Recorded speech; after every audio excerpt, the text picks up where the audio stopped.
bringing together voices in child and youth healthcare. This is C.C.R.P Presents.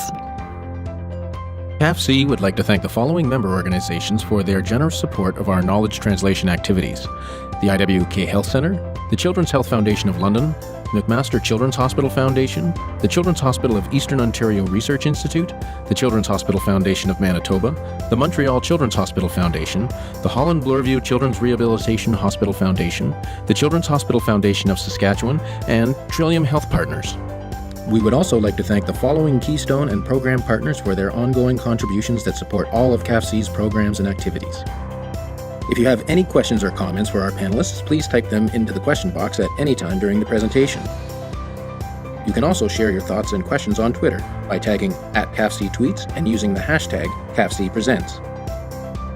All of our webinars are recorded and can be found on the C.C.R.P Knowledge Exchange Network. Use the CAN to share these recordings with your colleagues or register an account and post comments, links, or other resources that you think will be of interest. And be sure to sign up for the C.C.R.P Presents weekly email newsletter to stay up to date with upcoming webinars and our recorded webinar archive.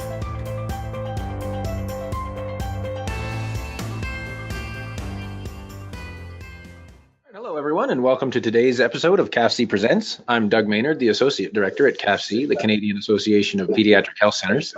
And today we're going to talk about opioid use in pregnancy and neonatal opioid withdrawal. And C.C.R.P has been involved in a broad spectrum of work related to opioids, whether it be from a patient safety or safe administration practices perspective, or working with governments to ensure the needs of children and youth are accommodated when developing policy related to the ongoing opioid crisis, or in our work with partners to support the development of volunteer infant cuddling programs for neonatal intensive care units, which in many cases these programs are driven by a need to support parents and staff as they care for infants suffering from opioid withdrawal or neonatal abstinence syndrome. So it's a great pleasure to bring an expert to talk to us today about opioids, particularly as it relates to pregnancy and the effect on newborns and infants and that often end up in our NICUs across the country. So it's a pleasure today to introduce our speaker, Dr. Lauren Kelly. Dr. Kelly has a Ph.D. in pharmacology and is an assistant professor in the departments of pediatrics and child health and community health sciences at the University of Manitoba. And Dr. Kelly has been working in pediatric clinical research since 2008, and her research focuses primarily on pediatric and neonatal opioid response. So it's, as I said, it's a great pleasure to welcome Dr. Kelly to the stage. Over to you. Wonderful. Thanks, Doug, and good morning, everyone. So today we'll be talking about opioid use in pregnancy and neonatal opioid withdrawal. Just a quick overview of some of the very important topics that I'll cover today. I'll very briefly discuss opioid response, what opioids are, why they're prescribed, and why people tend to respond to them differently. We'll talk about opioid use in pregnancy, and the main focus of today is on neonatal opioid withdrawal. So we'll cover diagnosis, management, and we'll talk about some of the ongoing research in this area. If you are interested in this topic and you want to be up to date with some of these research projects, feel free to follow me online at PharmaLauren, which I know sounds like I may have some conflicts of interest, but I do not. Pharma is short for pharmacology, not any industry relationships. So I think probably everyone on the call today has heard about the opioid epidemic that has swept across North America. I think even if you were living under a rock, you'd be hard-pressed not to have heard about the increase in opioid exposures and the increase in opioid deaths that have plagued both Canada and the US. This is some data that was presented in the New York Times looking at the number of overdose deaths across a time period from 1980 to 2015. And you can see that there's been a dramatic increase in the number of deaths associated with drug overdoses. This is some data from our colleagues in Ontario. And what they've shown is actually just in Ontario alone, a three-fold increase in the rate of deaths associated with opioid use from 1991 to 2010. So what are opioids? Opioids are analgesics. They're primarily prescribed for moderate to severe pain. Some opioids or opiates are naturally occurring, and that they are derived from the Papaver somniferum, or the beautiful opium poppy that you see here. This class of drugs also includes semi-synthetic as well as synthetic compounds. So it's quite a large class of drugs. Includes drugs such as morphine, heroin, codeine, oxycodone, fentanyl, buprenorphine, methadone, and others. And naloxone is an antagonist for the opioid receptor. So when we think about how many people are exposed to opioids, there's really two different ways that opioid exposure can occur. There are many people that are prescribed opioids for chronic pain conditions, pain associated with cancer, or some other painful conditions. Also, there is acute opioid prescriptions if someone is in a car accident or has some sort of injury that requires pain relief. There's also diverted or illicit use. And what diverted means is the use of a prescribed opioid for unintended purposes. So whether that be accessing someone else's prescription or purchasing a normally prescribed product. So when we think about how many and just how big is this problem and how many people are exposed to opioids, we think about prescriptions. These are something that we can measure. So we can look at prescription records and prescription record databases and see how many people are filling prescriptions for opioids. The challenge is when we go to measure diverted or illicit use. This is something that is very hard to measure for fairly obvious reasons, and we often rely on self-report to determine if opioids have been used by this way. There are a few things that we do know is that approximately 80% of people who are dependent on opioids actually started with a prescribed opioid. And according to the National Survey on Drug Use and Health in the United States, pain relievers are the most commonly misused prescription medication. What do opioids do in the body? So opioids as a class target the mu-opioid receptor. You can see in this diagram here that this receptor is found in the brain, it's found in the spinal cord, and in the gastrointestinal tract. The therapeutic effects of opioids primarily are used for pain relief, although there are some mild cough suppression effects seen with some of the more mild opioids like codeine.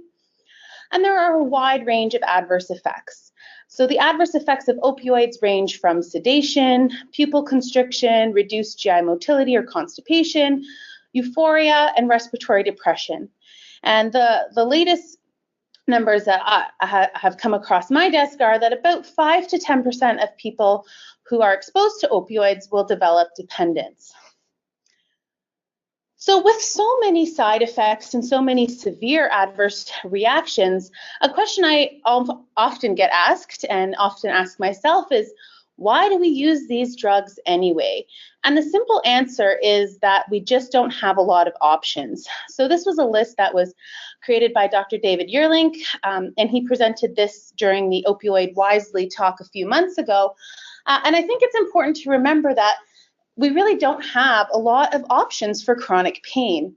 And non-drug measures, so things like massage therapy and physiotherapy, may not be covered by insurance programs. It's ingrained practice for many physicians, and patients have come to have some expectation and perception of benefit. There has also, if anyone has been following some of the legal cases, there has been quite a bit of commercial influence as well, and perhaps that's a topic for another day. But opioid response is very complicated. So people respond differently to opioids, and I'm just going to talk quickly about some of the reasons why that is. And I really like this quote by Carl Jung that says, "A shoe that fits one pinches another, and there is no recipe for living that suits all."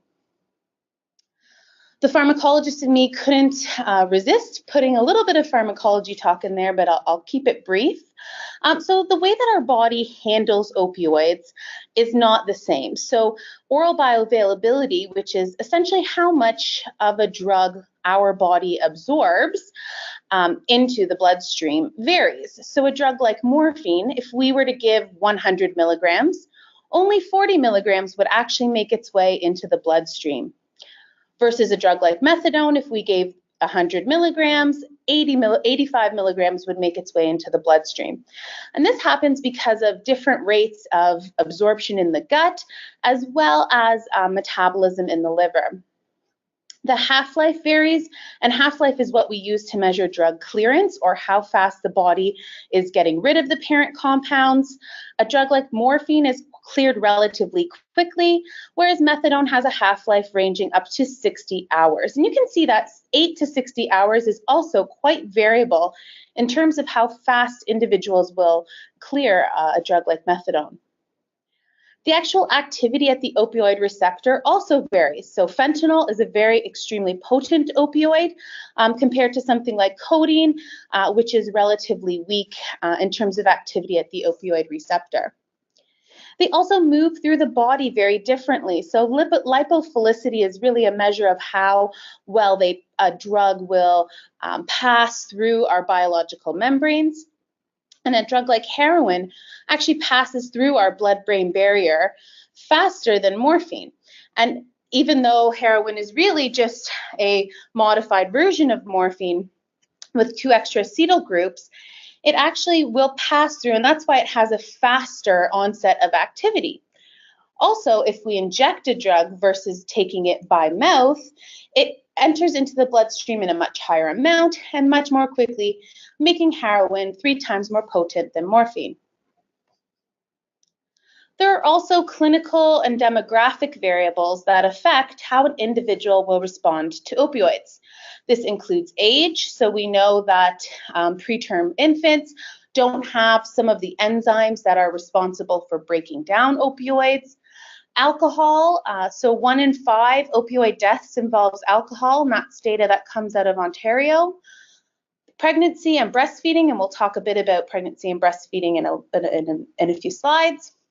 Health status, so anyone who has any liver disease or kidney disease may not have the ability to break down opioids and clear opioids in the same way that someone without those conditions would have. Tolerance can be developed, so tolerance generally means that a person will require higher and higher doses of opioids in order to achieve the same effects.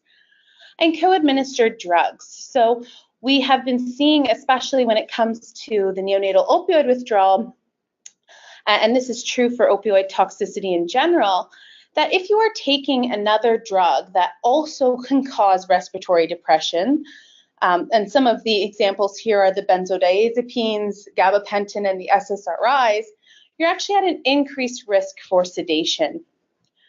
And the CDC actually released a report that suggests that 9 out of 10 people who use heroin are using at least one other drug, which can influence how the body is processing opioids. So this is just to highlight one of the co-administered medications, benzodiazepines. And you can see here that even in chronic opioid users, those who were taking benzodiazepines were at a higher risk for overdose than those that were not using benzodiazepines. And this data was published last year in the BMJ. There are also genetic variables that affect opioid response. So this includes how opioids are metabolized. And we could probably spend a whole hour talking about these genetic variables, but we're just going to briefly discuss them today. There are genetic variables such as the drug transporters. So the P-glycoprotein is responsible for moving opioids into the gastrointestinal tract, into the urine for clearance, and also controls the rate of opioid movement through the placenta. The opioid receptor itself and some of the other enzymes like catechomethyltransferase that modulate the pain response. You can have different polymorphisms in these enzymes that actually change the way that your body responds to pain and responds to medications for pain. So just one example of the drug metabolism enzymes is the cytochrome P450-2D6. So this is an enzyme that's found in the liver, and it's responsible for converting codeine, tramadol, and oxycodone into active metabolites. So you can see in this graph here that there's variable rates in the amount of morphine. So this is a codeine example, and codeine is converted into morphine in the liver, and that's what gives codeine its activity.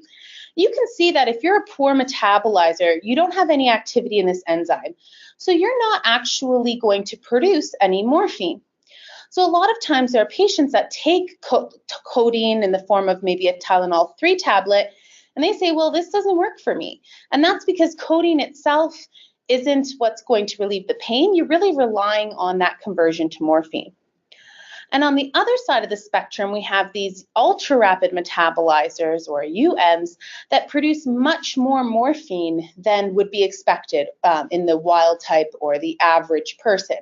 So what that does, it actually increases the risk for opioid toxicity, because we can't predict when we prescribe these medications who is going to make no morphine or who is going to make too much morphine and be at risk for toxicity. So what happens in pregnancy? So we have seen some increasing trends in the number of women that are filling prescriptions for opioids. There's a study out of Tennessee that showed almost 30% of pregnant women filled an opioid prescription in 2009. Another study from the US suggested that this is an increasing trend, where the rate had increased from 18.5% to nearly 23% from 2000 to 2007. And what we do know is that 90% of women who are using illicit substances are within childbearing years.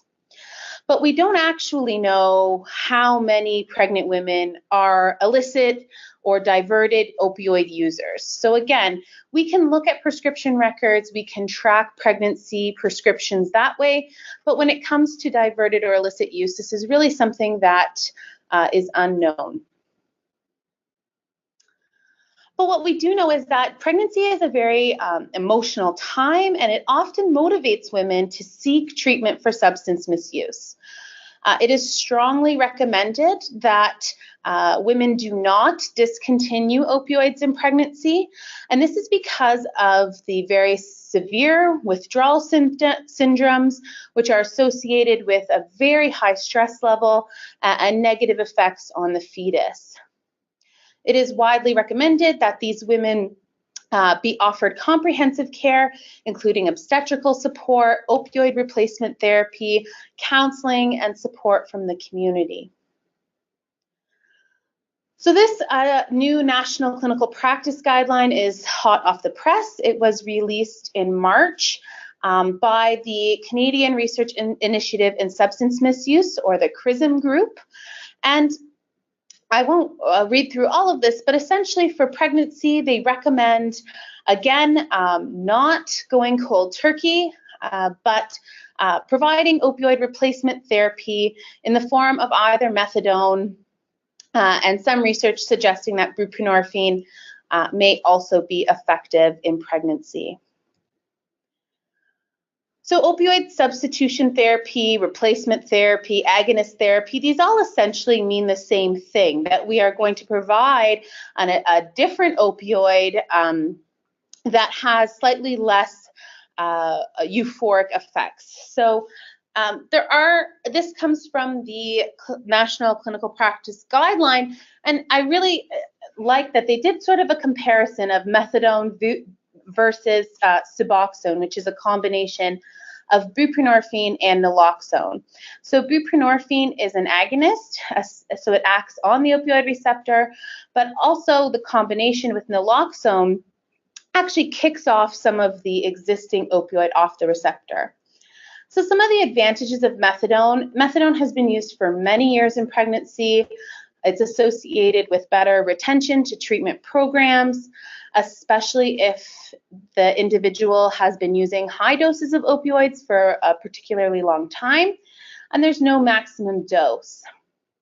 The advantages of buprenorphine with naloxone are that there's a lower risk of overdose. If it is diverted, there is less risk of harm because, again, naloxone is an antagonist. It's also easier to prescribe, especially in remote areas, because it doesn't require an exemption from Health Canada to prescribe. And this is one of the cons of methadone, is that only certain licensed individuals can actually prescribe methadone. So it requires an exemption from Health Canada to prescribe. It also requires witnessed consumption daily until carries are provided. And what that means is that women who are pregnant will have to come in every day to receive their methadone. And of course, if you have a lot of children at home or you don't have access to transportation, this can be a huge challenge.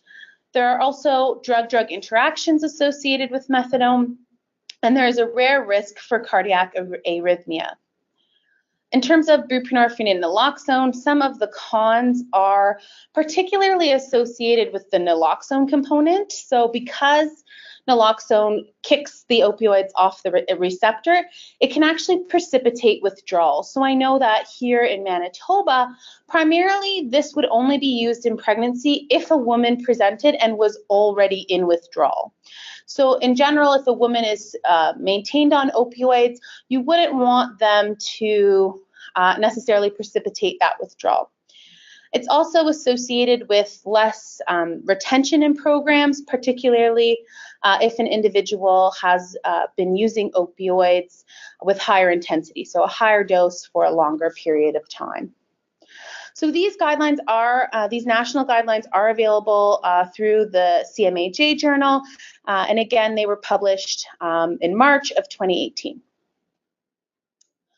So currently, methadone is the standard of care for the management of opioid misuse in pregnancy in Canada. And this is for a variety of different reasons. Methadone, again, has been used for more than 30 years. It's not associated with any birth defects. There are some challenges with methadone. Mostly that in the third trimester, many women will actually require higher methadone doses than they may have in early pregnancy or before they were pregnant. And this is because some of the hormones can actually affect the metabolism of methadone, and also due to an increased blood volume in pregnancy. Methadone is also relatively inexpensive, and there have been some sites that have developed and offer combination programs, so where they offer prenatal care along with the substance misuse programs. And compared to women who are using heroin alone, methadone has been shown to increase adherence with prenatal care, reduce risk for infection, reduce fetal death, and increase birth weight. So what happens at birth? So if a baby is exposed in utero, what happens when the baby is born and that exposure is discontinued? They can develop a syndrome called neonatal abstinence syndrome. And this is essentially almost similar to what you would see in adults that stop using opioids. They develop tremors and shakes. They're almost inconsolable. They have vomiting, diarrhea. And newborns are not exempt from this withdrawal syndrome. This syndrome affects a variety of different organ systems and includes symptoms like a very high-pitched cry. They're extremely irritable and difficult to console. They have tremors. They can have seizures. And they also have GI, respiratory, and metabolic disturbances. Now, I'd just like to make one point before I continue on. That's a little bit frustrating for someone like myself, and I'm sure for anyone who provides care to some of these women, is the term addicted. So I think mostly these are newspapers that are using this term to sell papers. But just to clarify the difference between addiction and dependence, addiction involves a repeated intended actions to acquire a drug in the face of social, personal, and financial consequences. Obviously, babies do not intentionally complete actions to seek drugs. They cannot be addicted. What newborns show is a dependence, and dependence means that their body has adjusted to repeated exposure to a drug such that they experience withdrawal symptoms in its absence. So we look at some of the incidence rates for neonatal abstinence syndrome, and this is data out of Missouri and out of Tennessee in the States. You can see this Missouri data suggests a 530% increase from just a 10-year period. So similar to what we've seen with the opioid epidemic, we're also seeing a similar trend in the number of newborns that are experiencing opioid withdrawal. And this is an infographic that's actually a bit outdated now. I think they're up to every 17 minutes. A baby is born suffering from opioid withdrawal. Again, this is American data. And you can see in the first box here that the average length of stay in hospital, as well as the costs associated with management of newborn neonatal abstinence syndrome, is quite large. And you can see on the right-hand side that not only are we seeing an increase in maternal opioid use, but we're also seeing an increase in the number of newborns suffering from withdrawal. What about here in Canada? So we do have some recent data from CIHI, which suggested that over 1,800 babies were admitted to hospital for neonatal abstinence syndrome in 2016, and that does not include data from Quebec. And this is a 27% increase from 5 years ago. So if we look at the data, this is data from Ontario again in the Ministry of Health and Long-Term Care. You can see a similar increase that is seen in the US. And in Ontario, they reported over 1,000 cases, and this is a 16-fold increase from 2002. So across the board in both Canada and the US, the rate of neonatal abstinence syndrome, the increases are really similar to what we're seeing in the US and what we've seen in the adult population. There's a great cost associated with the management of neonatal abstinence syndrome, and particularly as we have had great advances in the care of extremely preterm newborns, we are seeing newborns that are born extremely early that require extensive stays in the NICU.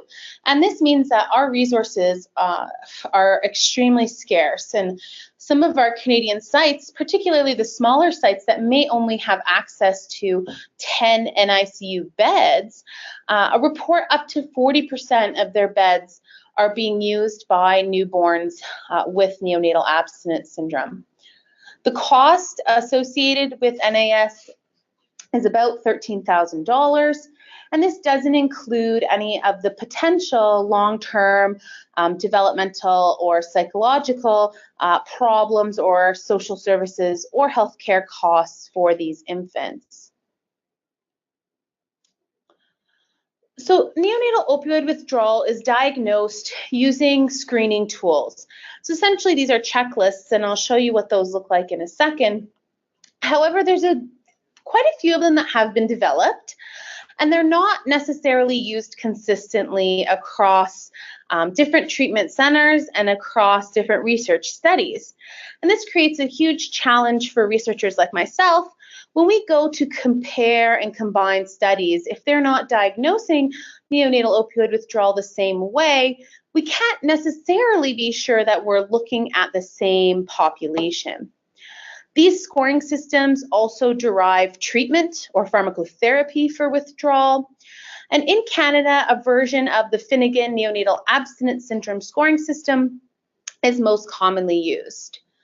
So I won't go over all of the symptoms, but these are two examples, one being the Finnegan and one being the modified Finnegan scoring system. And essentially there are symptoms on the left-hand side and then scores that are provided, and the neonates are scored every 2 to 4 hours, assuming that they are awake. There's a lot of issues with these scoring tools, and there's some really interesting work out of a group in the US that looked at training people on how to conduct these scores. And these are primarily scored by the nurses at the bedside. And they watched videos of cases and were given examples on how to score these symptoms. And following training, only 35% of nurses actually scored these newborns at target. And this number actually decreased to 19% 6 months later. And these are, again, following a specific additional training program targeted directly to scoring these newborns.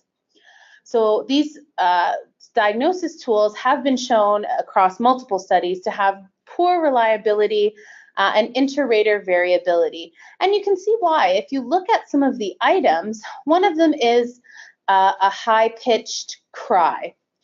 Well, this might sound very different to someone who is on the first hour of a relatively quiet night. Maybe they just came from a nice dinner with their spouse, or they're having a great day, versus a nurse who's on hour 12 or hour 16 and just had triplets come in and is on a very busy shift. That high-pitched cry may be interpreted as a 2 versus a 1, simply because of the subjective nature of the outcome. So two of the scales, the Finnegan scale and the Mother NAS scale, which is a different scoring tool, have both demonstrated poor psychometric properties for both treatment initiation and peak score. And this was a study that was done looking at 131 neonates with withdrawal. In terms of management for NAS, scoring generally starts within 2 hours of birth and is conducted every 2 to 4 hours. So generally this will, if opioid exposure is suspected or is reported, this will happen for 72 hours to see if any withdrawal symptoms happen. If the exposure is to methadone or to one of the sustained release opioids, they will stay in hospital for longer, up to 120 hours, because we know those drugs have a longer half-life, as I mentioned earlier. So they stick around the body longer, meaning that there may be a delay as to when the withdrawal symptoms start. Some sites actually will keep these babies for at least a week for observation. If there are 3 consecutive scores above 8 or 2 consecutive scores averaging above 12, pharmacotherapy should be initiated. These are based on our practice guidelines here in Manitoba. In terms of what pharmacotherapy looks like, in general, oral morphine is the most common here in Canada. There is some research in the US that is ongoing and recently completed looking at using actually methadone or buprenorphine. And the initial dose, as well as how fast that dose either increases or decreases, are determined again by that severity scoring tool. The goal of pharmacotherapy is to reduce the symptoms of withdrawal by providing very small amounts of opioid to the newborn. If oral morphine is not enough, and if the child is still having seizures, there may be a need to provide adjuvant therapy, which means adding an additional drug to the mix. Usually this is clonidine or phenobarbital to control the seizures. And the time in the intensive care unit varies from several days to several months. So generally, if a newborn requires pharmacotherapy for withdrawal, they're in hospital for about a median of 30 days, an average of 15 days. But weaning policies also vary. So before I came out here to Manitoba, I was in Ontario, and we actually evaluated an at-home weaning program. So we had dedicated pharmacists that would create calendars for these newborns. And if the mothers could demonstrate that they understood the weaning program and how to administer the doses, they could actually leave the hospital and finish their morphine weaning at home. There are also non-pharmacologic management, and Doug alluded to some of this earlier with some of the skin-to-skin initiatives, but standard of care should really be in all of these newborns to initiate non-pharmacologic management.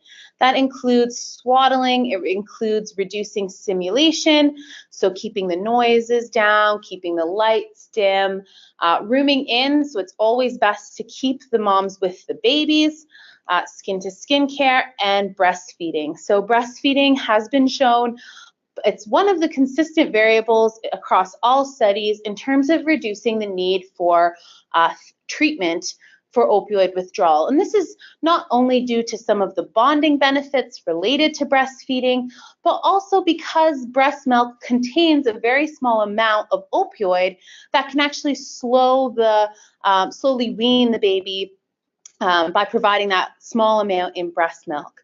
And there are some very interesting studies going on right now, led by some of my colleagues in Scotland, where they're actually looking at interventions to support breastfeeding in this population. This is a population that historically was told not to breastfeed. And what we know now is, in the absence really of HIV infection, that we should really be encouraging these women and providing them with the skills and confidence to be able to breastfeed their babies.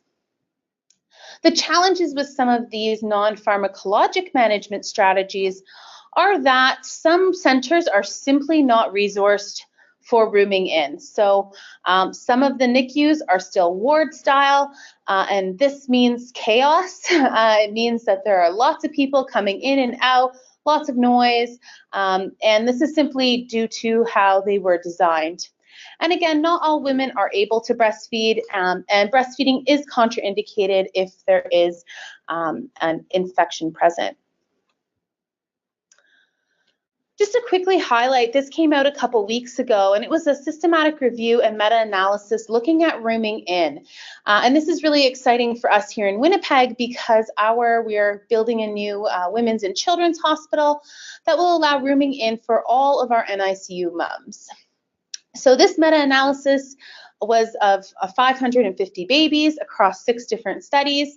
And all the studies showed that rooming in, neonates that roomed in were less likely to need treatment for withdrawal, and they stayed in hospital for less time. They were also more likely to breastfeed and more likely to be discharged home in familial custody. So lots of advantages for rooming in when it is feasible. So just to sort of highlight what are the different outcomes for opioid exposure in pregnancy. So babies are exposed to opioids in pregnancy. They can develop no withdrawal symptoms at all. So only about 50 to 85% of newborns will have withdrawal symptoms. So that means that there's still quite a few babies that won't develop withdrawal symptoms at all. We don't really have good tools to predict who those babies will be. If the baby does develop withdrawal symptoms, they could be managed with non-pharmacologic care. So again, breastfeeding, swaddling, skin to skin, or they could require pharmacotherapy, meaning their withdrawal is what we would consider to be more severe. And about 40 to 60% of newborns will require pharmacotherapy if they develop withdrawal symptoms. Again, those that require pharmacotherapy, most are managed with just morphine alone. But then we also have these complicated cases where even once they're receiving morphine, they require an adjuvant therapy, so an additional medication to control their symptoms. So we're really looking at 4 different phenotypes that can occur if a baby is exposed to opioids during pregnancy. And the challenge is that we don't have very good data on how to predict which baby will fall into one of these 4 phenotypes. So the Canadian Pediatric Society, I think last month, released guidelines on how to care for neonates exposed to opioids in pregnancy. And one of their comments was that we really don't have great data on the long-term effects of neonatal opioid withdrawal. And this is because, we have very high attrition rates from research studies in this population due to loss of follow-up. There are multiple interrelated socioeconomic and health-related variables that make it difficult to predict the long-term effects on infant and toddler development. There have been some studies that have been conducted, and these are just 2 of them, looking at the neurodevelopmental scores, and they found that this was not affected by the severity of NAS. So comparing severe NAS and mild NAS, they did not find any differences. A second study looked at EEG results for 12 babies that were methadone exposed, and the majority of these showed no difference between babies who developed withdrawal and those that did not. These studies, however, don't include a non-opioid exposed arm, so they're really comparing opioid exposed with opioid exposed, and in general, they're only up to the first 12 months after birth. So what are some of the challenges? And these are clinical challenges and they are research challenges as well. So the problem with outcomes in this population is the subjectivity of the scales that are being used. And this really hinders any ability for us to be able to combine and pool these results. So historically, this was a relatively rare condition. And it means that the studies that are out there are quite small. So for us to be able to really guide treatment protocols, we need to be able to compare and combine these studies, but we can't do that if they're measuring different things. There are also many confounding variables that are often self-reported. So smoking, alcohol use, nutrition, prenatal care, mental health diagnoses, and co-medication means that we really are limited when we look retrospectively at the data. So when we look at chart reviews and retrospective studies, it's very hard for us to tease out some of these confounding variables. So it means that we need to do more prospective research. Again, we are lacking data on genetic predictors and long-term health outcomes. There are very few randomized clinical trials looking at different treatment options. And we also have very poor formulations. So if there are any pharmacists on the call, I'm sure you have had to compound some of these locally.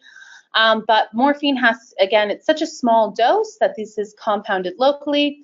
And the buprenorphine formulation that has been shown very positive results in the US, to the best of my knowledge, hasn't been trialed here in Canada, contains 30% ethanol. So I know that our NICU section head had maybe some concerns about the amount of ethanol in that formulation. So in April 2016, the NICHD in the US put together a group of experts in obstetrics, in neonatology, and in addictions medicine and nursing to look at some of the research gaps in opioid use in pregnancy and neonatal abstinence syndrome. And these are sort of what their top priority areas were. So again, screening for opioid use in pregnancy, because right now a lot of it is relying on self-report, complications of pregnancy associated with opioid use, and appropriate treatment for women with opioid use disorders. And in terms of the newborn, some of the research gaps are in finding the best approaches for, again, diagnosing and treating newborns with withdrawal, and also looking at what the long-term effects of opioid exposure are in children.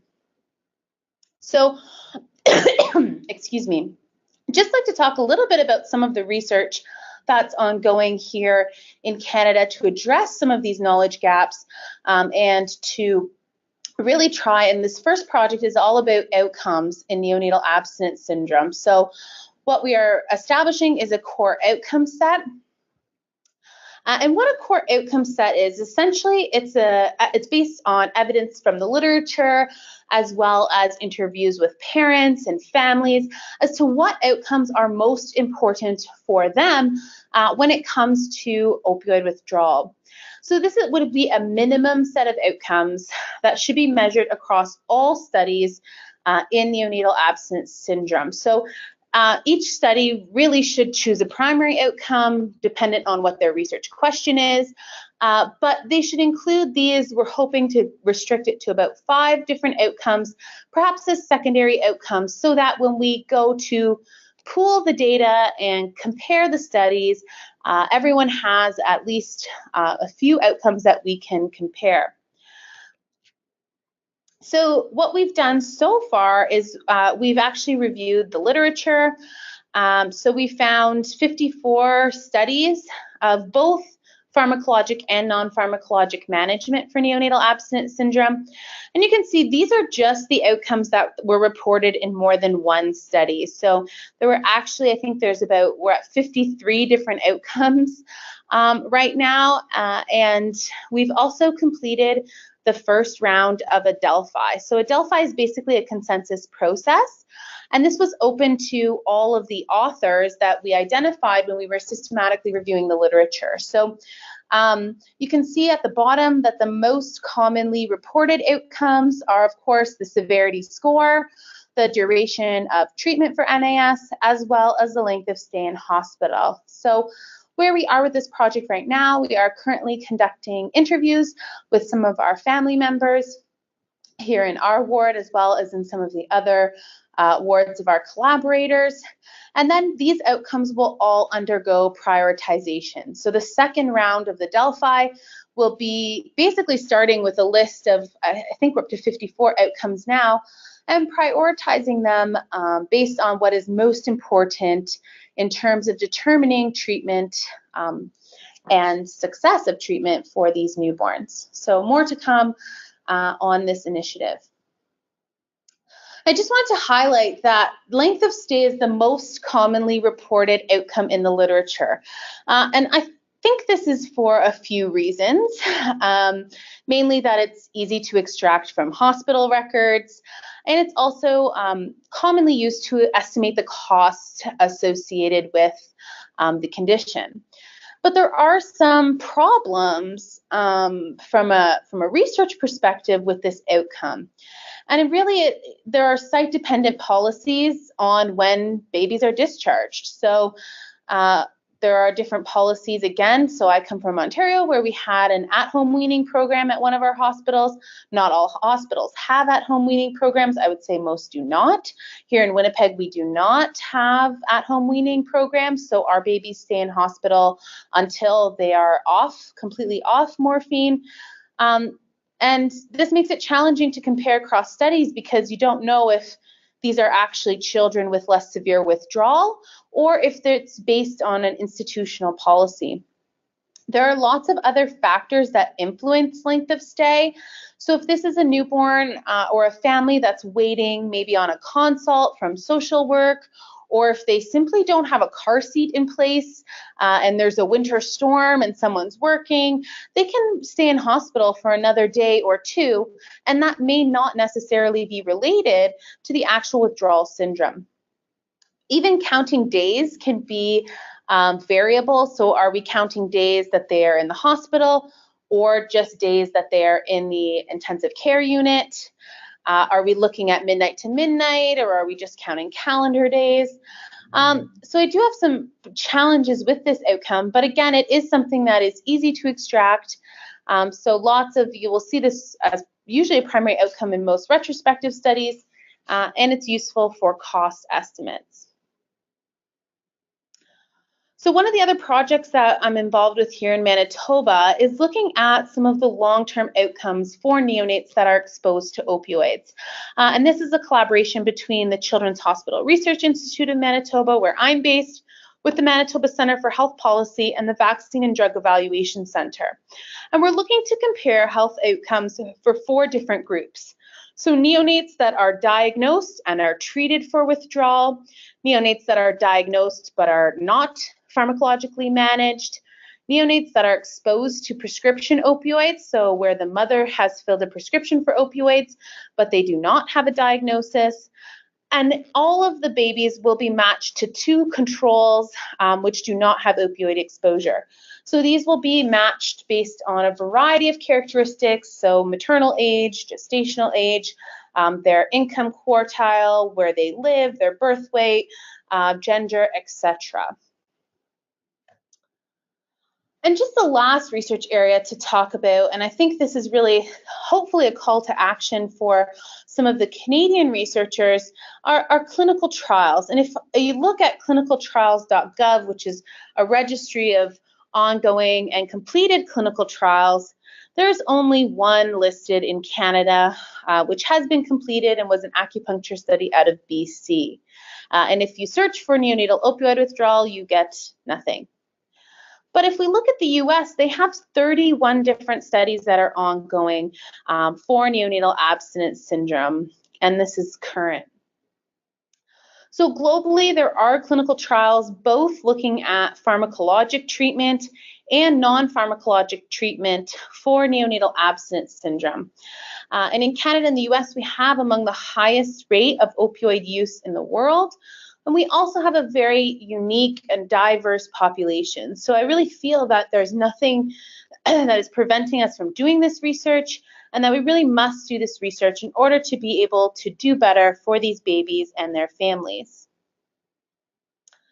So just to summarize today, what we've discussed is that there are a variety of clinical and genetic factors that can contribute to neonatal outcomes following exposure to opioids in pregnancy. So gestational age, breastfeeding, the amount of opioid, if there are other substances involved, as well as some of the non-pharmacologic management techniques. And when we think about genetics, we have to think about how opioids are metabolized, how they are transported throughout the body, the actual opioid receptor, and some of the other enzymes that are responsible for modulating that pain response. And all of these factors can lead to several different neonatal outcomes. So we can have neonates that develop no withdrawal symptoms, that have a mild withdrawal that do not require pharmacotherapy. We can have withdrawal symptoms that require only one pharmacotherapy, or there are very severe cases that require treatment with more than one agent. And we really need better research to be able to predict what combination of these factors will determine or is more likely to determine some of these neonatal outcomes. So just to conclude that once we have better data on these factors and the long-term outcomes, we can then predict which babies will be at risk for which types of withdrawal and withdrawal severity so that we can start the right treatment in the right babies at the right time.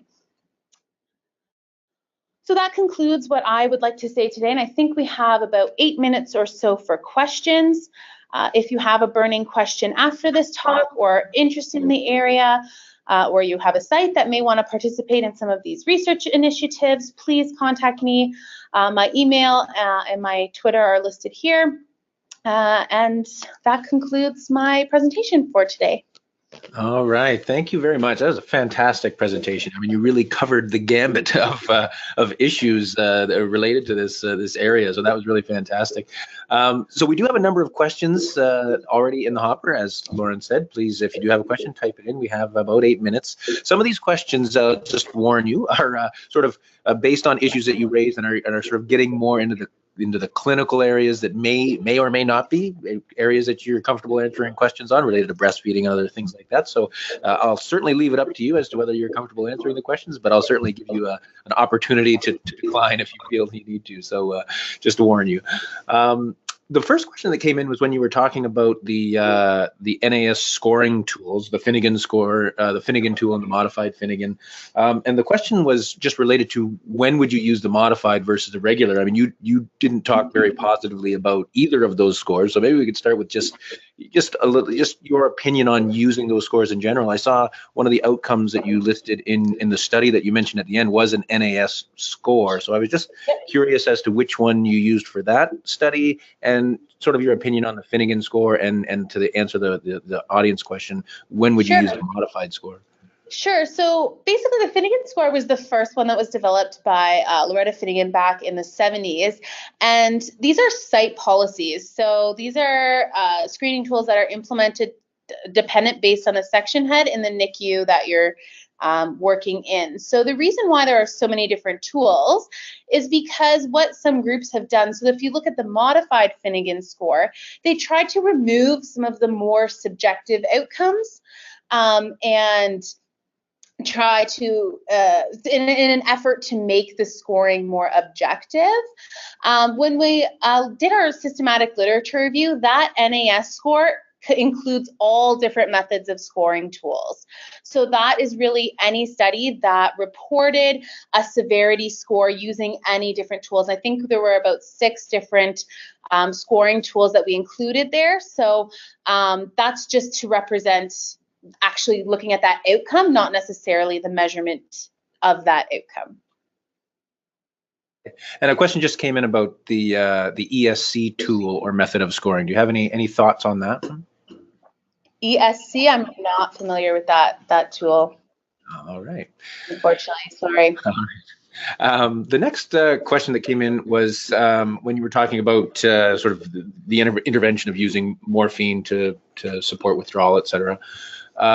the question is it necessary to monitor the infant on cardiorespiratory monitors once they're on a stable dose of morphine? So again, I'm not a clinical expert. I have spent quite a bit of time in the clinic with our colleagues, but no, in general, in my experience, once they're relatively stable, they'll take, baseline temperature and heart rate monitors, but I don't believe they're actually consistently hooked up to cardiorespiratory monitoring, no. Okay.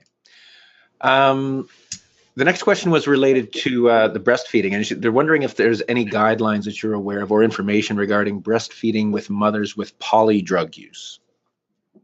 So I'm actually, hopefully whoever this is can reach out to me, because I do have a colleague who's quite an expert in this area, and she has a ton of research, and she's actually leading that breastfeeding intervention study in Scotland. So I'd be happy to connect the two of you, but it depends on what the substance is. So again, that's really up to the clinical care teams, but there are some different guidelines depending on what country you're in. In terms of Canada, I am not sure if there are specific contraindications from a concomitant medication perspective. But I can definitely, whoever had that question, please reach out to me, and I can definitely connect you with Dr. Sonia McVicker, who's based out of Edinburgh, because she would have she has a collection of these things available to be shared. All right, and the question was from Jola, and she said she would get in touch with you, and we had a couple other people that they'd love to get that information as well. So you may get a few emails about this. That's wonderful. The next question actually came in just before you started the part of your presentation where you were talking about that large study that you're leading around outcomes. The question was, are there any longitudinal studies on the outcomes for children who were born? And he did use the A word. He did say addicted. I'm sure he meant dependent. Yeah, sorry. But he was just asking about outcomes for children. Did you say there are not any really any other longitudinal studies that had been done, or do we know anything about how these children were done? Sorry, there are a few studies that look at outcomes up to about 2 years of age. But again, a lot of these studies are comparing opioid exposed and opioid exposed. So they're not necessarily controlling for the actual exposure. They're looking at exposed that develop withdrawal versus exposed or treatment withdrawal that required treatment versus withdrawal that required no treatment. So there's not necessarily great long-term health outcomes. So what our project is actually going to look across the full 18 years of life, looking at healthcare utilization and specialist appointments and follow-ups and mental health diagnoses as well. So hopefully in the next year or so, we'll be able to get that information out. And again, that will only be a provincial sample, just because we only actually have data for residents of Manitoba. Perhaps this is another study that ISIS or the Ontario group could also, and some of the other provinces that have administrative databases would like to conduct as well. All right. Cheryl's asking if you can speak to she says they work with adoptive parents, and she's wondering if you can speak to the importance of environmental factors when I'm assuming she means an adoptive parent brings home a baby who has gone through NAS and the NICU.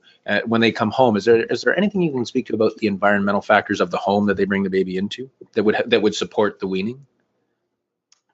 So in general, again, most sites, they will have weaned before they leave hospital. So if they are at one of the few sites that does support at-home weaning, again, the non-pharmacologic management techniques that are used in hospital, things like swaddling and skin-to-skin care, are just as important from the adoptive parent perspective, in terms of building that bond and really nurturing that infant in the first few weeks of life. So those are definitely trying to keep noise and light sort of dim and maybe a bit more quiet could certainly be helpful as well. But yeah, in general, just implementing what they've been doing in hospital and continuing that would be good. All right. This question came in from Melissa, and she's asking, and this may explain what the ESC model is that was mentioned earlier. And so you may still not know, may not be able to answer this question, but she's asking, what are your thoughts on the eat, sleep, and console model instead of the Finnegan? Yes. Okay. So I do know what that is. I just didn't realize that it was being called the ESC model now. So I think it's really innovative. So this is a model, and maybe I can just speak to it for the larger audience, where they're not actually using the Finnegan scoring system, and they look at if the infant is eating well and gaining weight and can be consoled, is how they're determining whether or not treatment should be provided. And this is an initiative out of BC, out of the Foursquare program. And they've really shown some interesting outcomes. And I know it's something that we've been discussing at our site as well, where they actually treat far fewer infants with morphine. So in terms of the long-term impact and the number of readmissions or anything like that, I don't think the data is out on it just yet. But I know it's definitely something that's of interest to a lot of the units that are looking to limit the amount of morphine that's being used, because again, basing treatment on these Finnegan scores and some of the other scoring systems may actually be over-treating and over-diagnosing the severity of these syndromes. So I definitely think it's a good model. I'm interested to see what some of the more long-term data will suggest, and if these outcomes can be replicated, because not all of our sites have the resources that the Foursquare Center has, unfortunately. I wish I could say that all of our provinces have the same kind of support system available.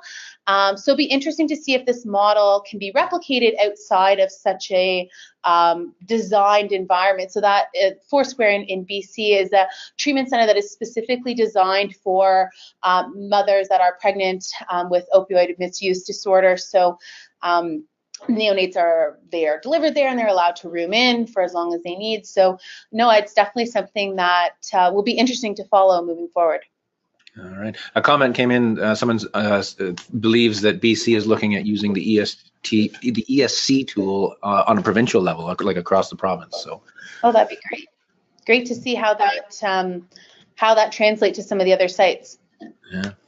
The next, and we do have a bunch of questions. I don't think we're going to be able to get through all of them. We are sort of overtime right now, so I'll just try and just squeeze one or two more in here. Sure. The question is just asking if you have any comments on the neonatal withdrawal inventory and how reliable you feel this is. So this is another one of the scoring tools. There are Lipschitz. There are, like I said, I think about 6 or 7 different scoring tools.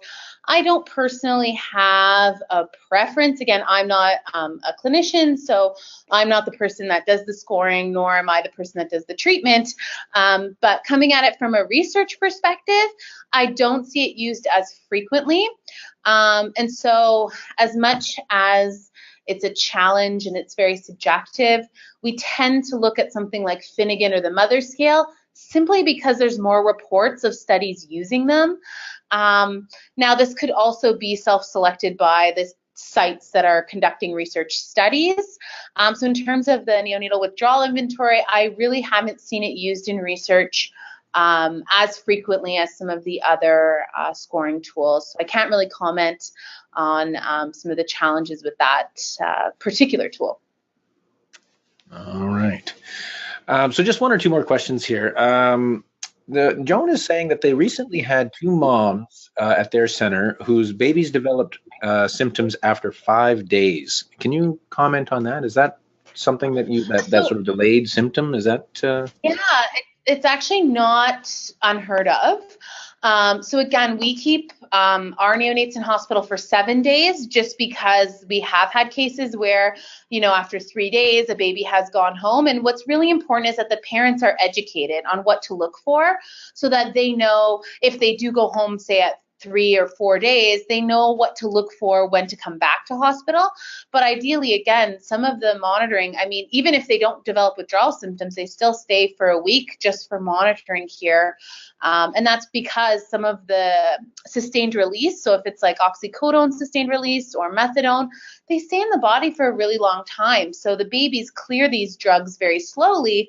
So that can lead to a delay in when that withdrawal period starts. So definitely not unheard of, for sure. All right, and I think with that, I think we'll wrap it up. I think it was a great presentation, and thank you for taking a little bit of extra time to answer some of these questions. We do have a few more that unfortunately we're not going to get to, but Lauren did have her email up there and her Twitter, so make sure that you get in touch with her if you do have any other questions or want to follow her on Twitter. So before we wrap up, is there any sort of closing key messages or anything you'd like to leave the audience with before we sign off? Well, I think really just that we, now that this has become, it's sort of a double-edged sword, because now that we're seeing more babies, we have more babies to be able to do these better research studies and really figure out what is the best care models that we can be offering for the moms and the babies. So as much as it's really, disheartening and we don't want to see more of these cases, I think it really highlights that now is the time for us to be working at the national level and really making sure that we're including families in the research that we're doing, and that we're making the best improvements that we can for these families as a whole. All right, and I think this is a great time to great place to sign off. So thank you for those closing words. That's an excellent way to leave it. So and thank you for such a great presentation, and thanks everyone for joining us today. We do our webinars, as most people know, every Wednesday at 11 a.m. Eastern time, and when you get to watch live, you do get to participate in these discussions and ask your questions and have your comments injected into the conversation. But when you can't watch live, we do record these sessions and make them available after the fact on the Knowledge Exchange network. Our next webinar will be April 25th. And once again, we're going to be bringing back our colleagues from what used to be known as the CYCC network, the Children and Youth in Challenging Contexts network. Now they're known as Wisdom to Action is their new name, or not so new anymore. And for that, we'll be bringing in Linnea Dick and Lisa Lachance to talk to us about knowledge mobilization on youth-led suicide prevention strategies. So that's going to be a great CYC, or Wisdom to Action has always been great on bringing all of these youth-led interventions related to mental health and other things that children in challenging contexts are dealing with. So it's going to be a great presentation from them in a couple of weeks. So thanks again for joining us today for this great presentation, and hopefully we'll see you back here in a couple of weeks. Bye, everyone.